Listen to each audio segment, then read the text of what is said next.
ജസ്റ്റിസുമാരായ സൂര്യകാന്ത്, കെ.വി. വിശ്വനാഥൻ എന്നിവരടങ്ങിയ ബെഞ്ചാണ് ഹർജി പരിഗണിച്ചത്. സംസ്ഥാനത്തെ സാമ്പത്തിക പ്രതിസന്ധി പരിഹരിക്കുന്നതിനായി 26,000 കോടി കടമെടുക്കാൻ അനുമതി നൽകാൻ ഉത്തരവിടണമെന്നായിരുന്നു കേരളം ഹർജിയിൽ ആവശ്യപ്പെട്ടിരുന്നത്. ഇതിലാണ് 13,600 കോടി കടമെടുക്കാൻ കോടതി അനുമതി.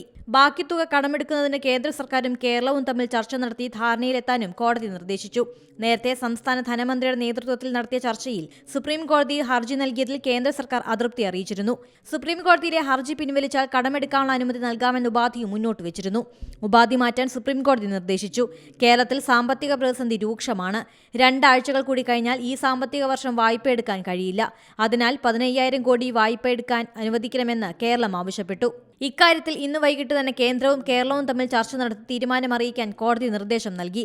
ഏതെങ്കിലും വിഷയത്തിൽ സാമ്പത്തിക പ്രശ്നമുണ്ടെങ്കിൽ പരിഹരിക്കാൻ കേന്ദ്രം ഇടപെടണമെന്ന് സുപ്രീം കോടതി ചൂണ്ടിക്കാട്ടി.